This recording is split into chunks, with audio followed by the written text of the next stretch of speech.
Oh, crap. So I've been yakking away for how many minutes now? 4 or 5 minutes, and nobody's heard a thing I said. Thank you, JR. No sound coming through. I was muted. Oh, crap. Anyway, so what I was saying, I'll start again, was I showed up for a recording for the show this morning, my morning, afternoon in the States, and the person that I'm chatting to didn't turn up. We did change the day. Anyway, so they'll probably turn up tomorrow. And I just wanted to jump online and say thank you to everybody that sent your birthday wishes on Facebook.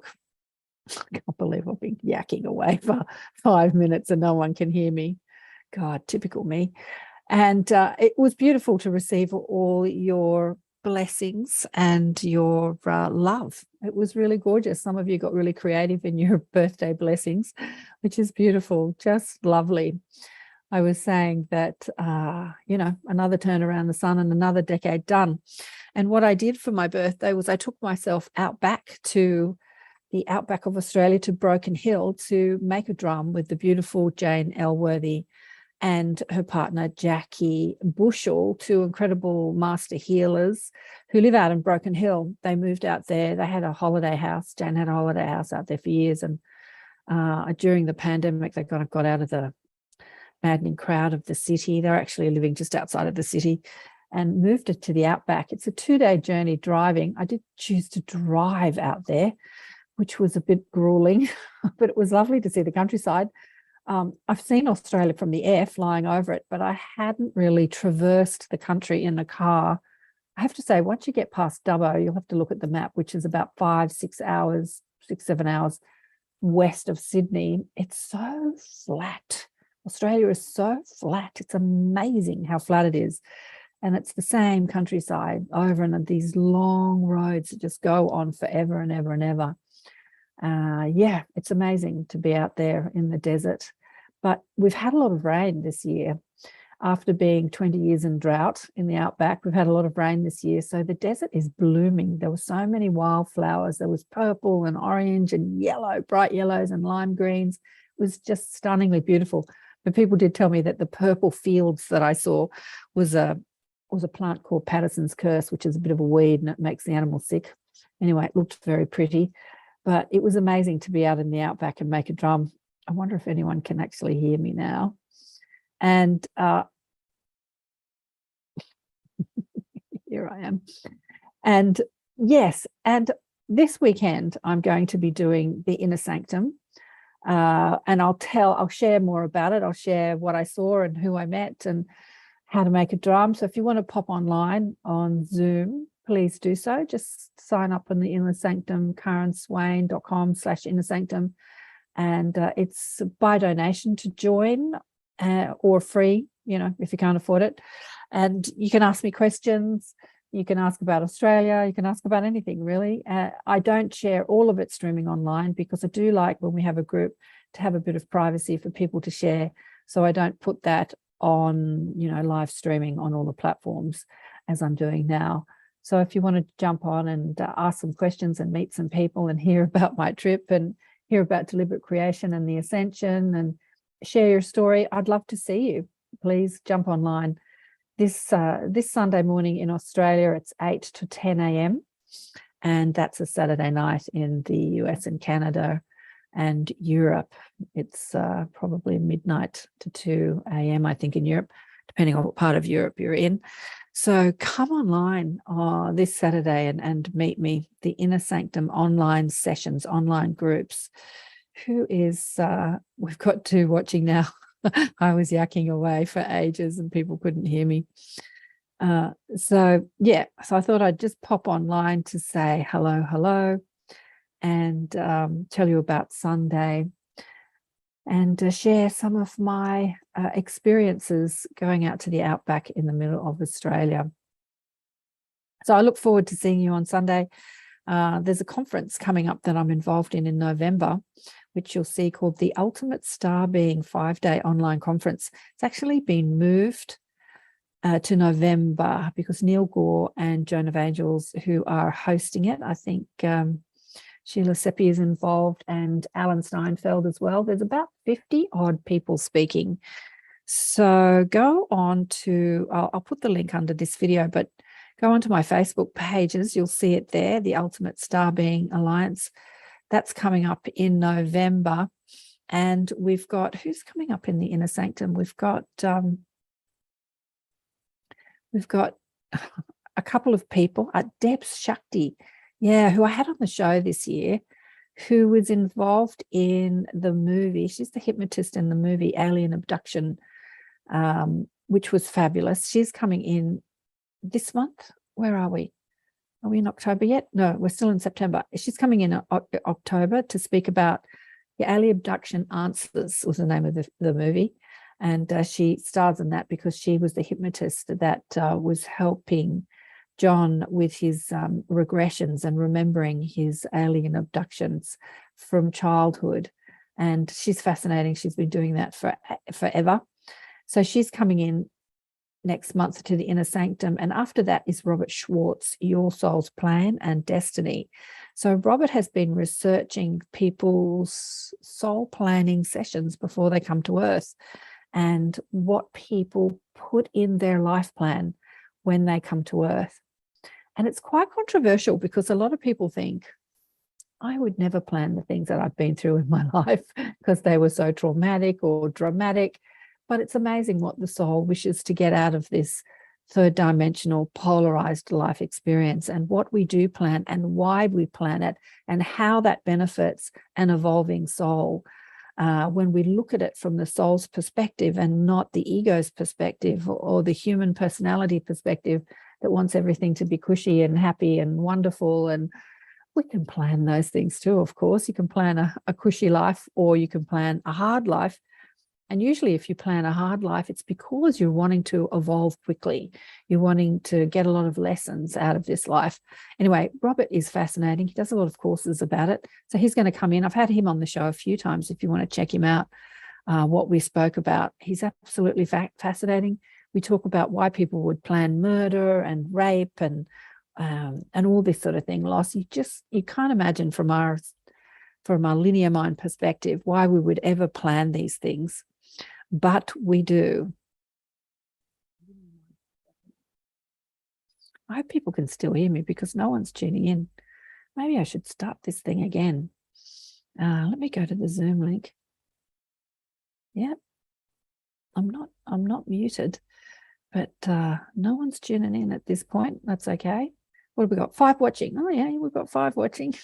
JR said can't hear. I think he gave up, or she, whoever JR is. So yeah, so that's Robert coming in November. And then in December, we've got Jasmine, Living on Light, the Ascension Agenda, is coming in on the 11th, 12th of December to talk. I've had her on the show too this year. She's a beautiful master teacher who lives in Australia, who was meditating and doing all the things required to ascend in this physical lifetime back to the soul's perspective. And what she found is that she lost all her human hunger.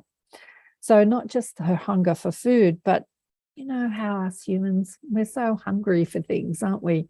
We want this and we want that. And a lot of the things that we want from a place of feeling lack.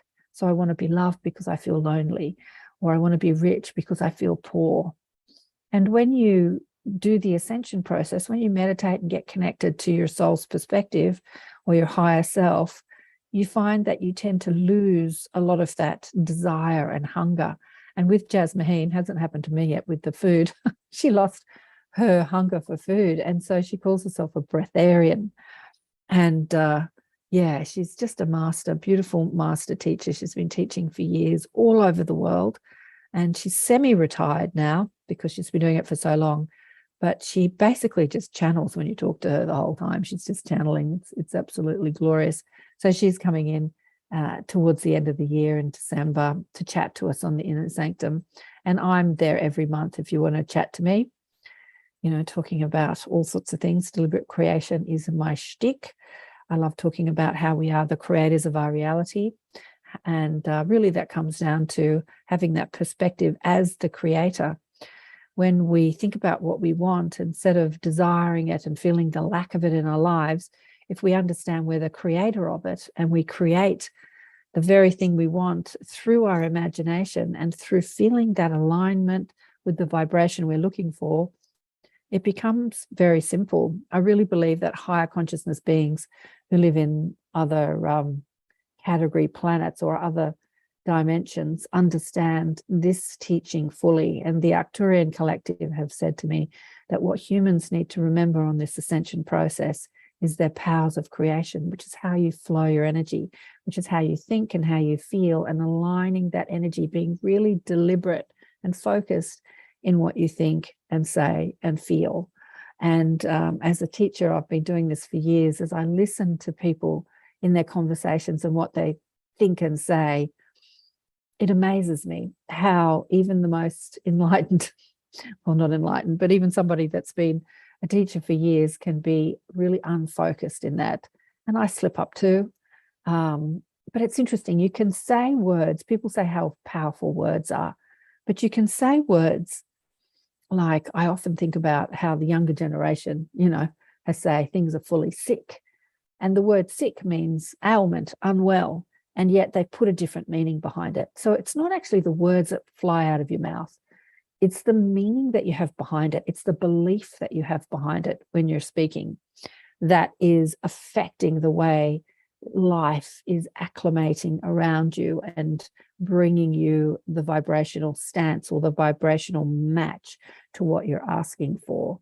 So, I'm passionate about teaching deliberate creation and getting people really connected to their power of manifestation. People say they learn to manifest.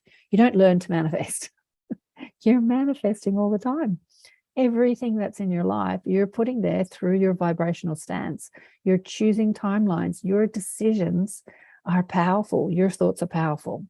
So you don't learn to manifest. What you do is you learn to be aware of how you're flowing your energy. You learn to listen. You learn to listen to how you feel. You learn to listen to what you're saying and what you're thinking. That's what you learn. You become aware. It's really just an expansion of awareness, expanding your reality, as Brandon Thomas would say. Expanding your reality, expanding how you are deliberate in what you think and what you feel. And when you listen to the people around you and you get really conscious of this, you see how people create their reality. It becomes really obvious.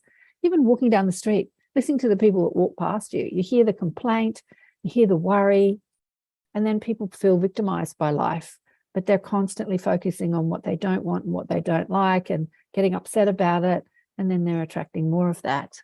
And I have to say that even when you attract the things that you don't want, it teaches you, because the more you attract and attract and attract and attract the things that you don't want, you start to ask questions. You start to say, how am I doing this? I'm just sorry, just looking at the messages, just making sure people can hear me. We close that. Hi, Karen, all is fine. Thanks, Narelle. Thank you. Thank you for telling me that. Here I am yakking away. People can't hear me. So what was I saying? You get to be very conscious of what you're thinking and what you're believing to be true. And I had a great conversation with Brandon, who has a podcast show called Expanding Reality. And he was talking to me about his experience as a podcaster. He hasn't been doing it for that long, about a year or two. And I've been doing it for about, 12, 13 years. And he reminded me of something. And I love that when people teach the teacher. I love it. I love it when people call me on my stuff, because I was talking to him about my experience, which was a limiting experience about what people want and don't want and what's been my experience. And he said, yeah, that was my experience too, until I changed my mind and I decided what I wanted. And then it just knocked me out of my hypnosis of my experience, because my experience has only been what I believe, right? You bump up against something and then you believe that will always be your experience. We do that in life, don't we? And then he made me see, yeah, you're right. Wow, I've been thinking that that's the way it is, but I forgot that I could change that. And that's what deliberate creation is all about. It's great when people wake you up from your hypnosis of your limitation. What I find is people love to argue for their limitation.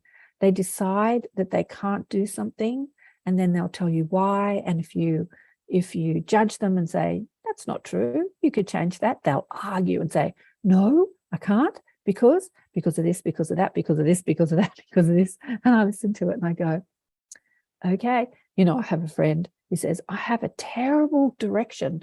He lives up the road from me and he has to get out the sat nav to get a couple of blocks down to my place because he believes he has terrible direction. He navigates the world fine because he's got, Google Maps and iPhones and all this sort of thing. But he really believes he has terrible direction. And I said, is it something that you really want to hang on to? Because he just keeps repeating it. He tells everybody, he laughs about it. He thinks it's funny and everything. But, is it true? Do you have terrible direction? Or can you change that? We can change our experience simply by changing what we believe about ourselves. So as the beautiful Byron Katie would say, when you hit a limiting thought, question it and then ask yourself, is this who I want to be? Is this true? Is this how I want to feel? Does this benefit me? How does this benefit me? Some of our limitations do benefit us. They teach us, they keep us present, they keep us aware, and then they run their course. I was really dyslexic as a kid. And so, for a good 40, 50 years, I kept saying, oh, I'm not good at spelling, I'm not good at reading, I'm not good, until I started a book series. And then I started editing people's stories. And I realized, actually, that's a belief that served me as a child, but doesn't serve me as an adult with the work I want to do. And I can change that. But it's funny how those habitual thoughts that you've thought all your life, they hang around. They're like bad smells that never leave, right? And when I visit that thought, oh, I'm not a good speller, I think, is it true? I can change that if I want to. I can change that. And what I've found is my skills for reading and writing have really improved, especially over the last 10 years, as I've had to do this, I've had to utilize the work. But becoming aware of how you think and feel is really how we become master manifestors. You don't learn to manifest. Hello, beautiful souls, blessed by the sea. We don't learn to manifest, as I say. We learn to become aware of how we think and feel. How long have I been going? About 20 minutes. So yes, I just jumped online because someone didn't show up for a recording for the show, and I've got the lights and the lippy on. I thought I wouldn't waste it. I come online and say hello to all of you. Let me go to see if anyone's listening in the group. We've got a group on Facebook called the Awakening Empowerment Network. If you want to join, it's free to join. I don't have to approve you. Anyone can join. It's pretty open. Lots of people are posting. Hey, Jeff, great to see you too. Glad to hear this. I wish I could stay longer. He's probably gone. And Gillian, hi, Gillian. Happy to be catching this. Great to see you. I think I just saw a post from you this morning. You've been in floods. There's things happening in the States with hurricanes, things going on. Yes, so if you want to join the Awakening Empowerment Network, you can. If you're a Facebooker, just join it. And lots of people post their shows. I'll let anyone post their show because I'm not about competition, I'm about collaboration. So as I said, the gorgeous Brandon Thomas, Expanding Reality Show, he's another podcaster. And lots of people, Tamara Richardson posts her show, Rob Fox, who else? And you can post anything in there. I did start the group as a way to find out people's awakening stories for the book series, but it sort of turned into a different thing. And if you want to share your insights on there, you can. The Awakening Empowerment Network on Facebook. We also have the Inner Sanctum group, which I started as a subscription basis, and I've now opened it up to donation, and free or by donation. There's a group on Facebook too, but nobody shares much in there. I just haven't been that active in getting people to share. It's probably only about 70 people in that group, but it's more of a private group if you want to share personal stuff. The Awakening Empowerment Network is more about people's work, and they're sharing their work, awakening humanity and empowering people. But the Inner Sanctum is more about you and sharing what you're going through. So if you want to join that group, I do have to approve you for that group. And as I say, we're online a couple of times a month in the Zoom networks, and I'll be online this coming Sunday in Australia, Saturday night, Saturday evening in the US and Canada, and early Sunday morning, like midnight to 2 a.m. in Europe and the UK, sharing some of my adventures, and you get to ask me questions. It will be live streamed, some of it, probably about an hour or so, but we'll be online for a couple of hours. Sometimes we're online for 3 hours. If you want to join, just go to the innersanctum.com. No, go to karenswain.com/innersanctum, pop your email in there, and I'll send you out the Zoom link. So let's see if there's any questions. Good morning. Good morning. Good morning. Valerie, thank you. I needed to hear that message tonight. You are welcome. Can't remember which message that was, about being deliberate, about being aware of how you think and feel, and being more deliberate in how you flow your energy. Yeah, this is something that I have been practicing for years, because I was a big fan 25 odd years ago, 20 years ago, of Esther and Jerry Hicks. Somebody sent me their CD years ago, and I'd been showcasing New World teachers at the Academy of Light for like 5 years by that stage, and teaching energy healing courses. And I'd been listening to all these teachers for years, and I knew there was a puzzle piece missing. There was a piece missing. They were talking about all sorts of ascension tools and light rays and colors and, other dimensions and levels of consciousness. But that piece missing, I found, was that being ultimate authority of how you flow your energy, the ultimate creator of your reality, like radical responsibility. You can't play victim to anything in life when you take back your power of creation. You really can't. And as I was saying, with Rob Schwartz coming in next month, or the month after November, into the inner sanctum, when we look at life from our soul's perspective, we see that much of what we go through that we would call drama or trauma or upset, our soul has planned, not all of it, but much of it, the big events and sometimes the little events. And when you understand that you've planned it for a reason, you stop playing victim to it, and you ask a different question. You ask, why did I plan this? What am I gaining from this experience? What am I learning about myself? What am I realizing about who I am? How is this helping me evolve? How is this helping me let go of my limited ideas about myself, and to see the brilliance of my soul shining through my personality and shining through this body and this mind, and knowing that I am the creator of my own reality, and that I can be a master manifester of anything I want. The catch to this is that when you do ascend, as I was saying, Jasmine, who's coming in December, let go of all her human hunger. You stop desiring a lot of things that you desire. You stop your personal desire, because a lot of our personal desire comes from feeling lack. Like, I want because I don't have. And when you realize that everything you want because you think in the having of it, you'll feel good or you'll feel better. And when you know how to feel good or feel better for no reason, just because you can, and you know how to shift your vibration and shift your beliefs and shift your thinking and move up that emotional scale, a lot of the stuff that you think you want falls away, because the only reason you wanted it was because when I have that, I'll feel good. When that happens, I feel good. When I'm successful, I'll feel good. When I do this, I'll feel good.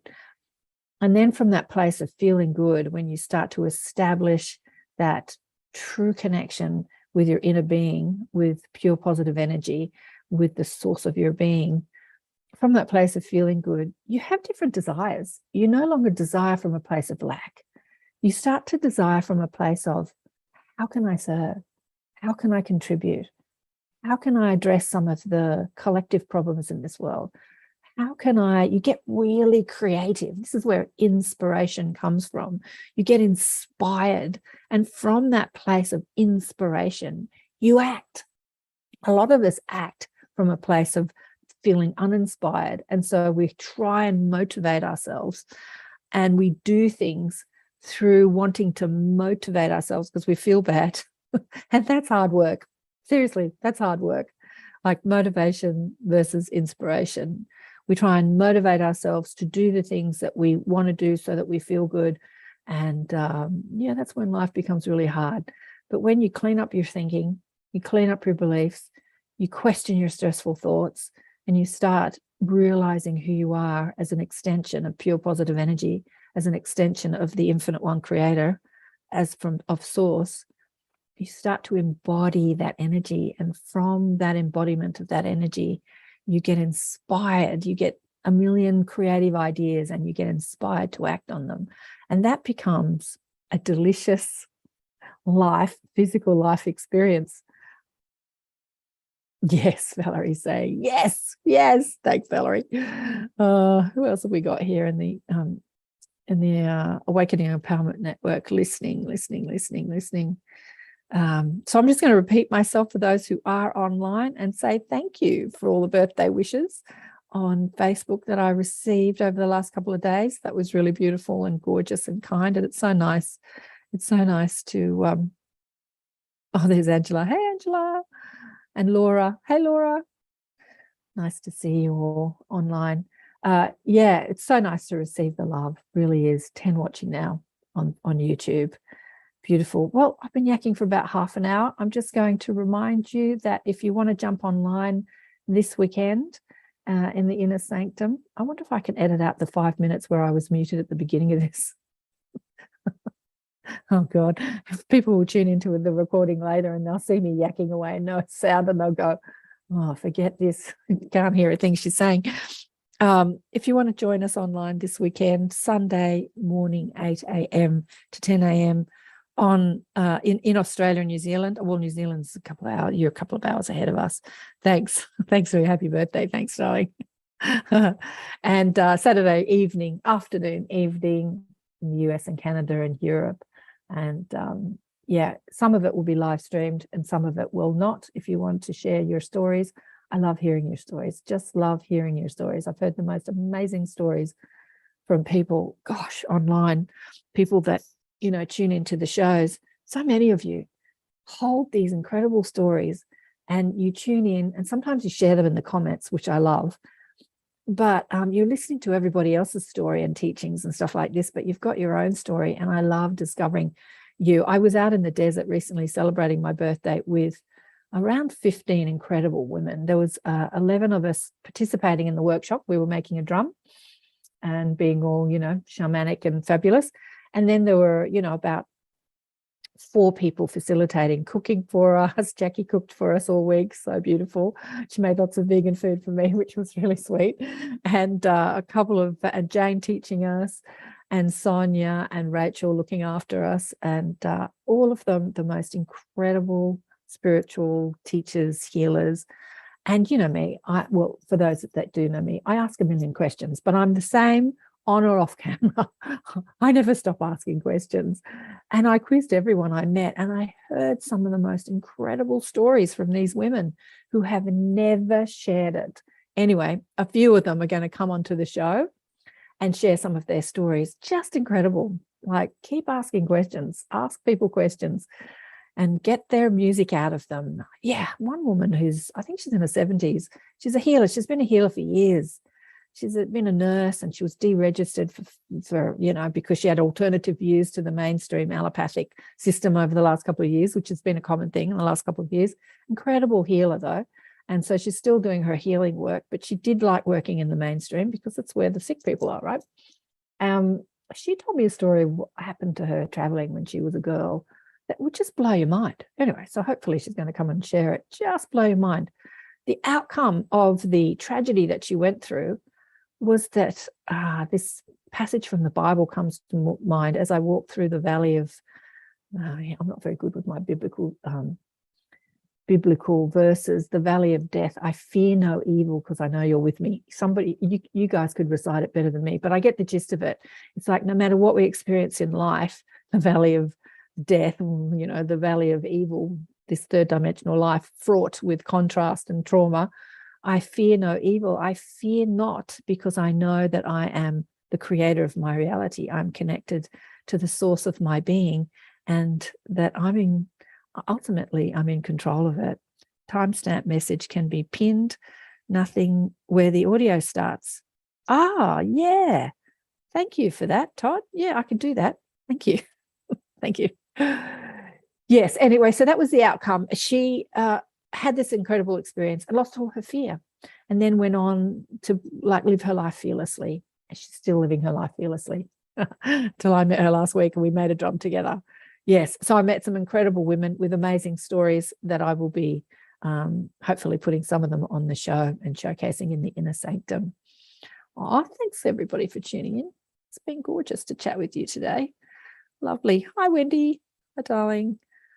Oh, it's lovely to see you all. All right, I'm going to go. I've been yakking for about, I don't know, half an hour. As I said, I just came on because the shadow, Louise, the shadow of the valley of death. Thank you for that. Yeah. Thanks, Todd. The shadow of that. I fear no evil. I fear not. Think about this. I want to leave you with this. What would your life look like if you didn't fear anything?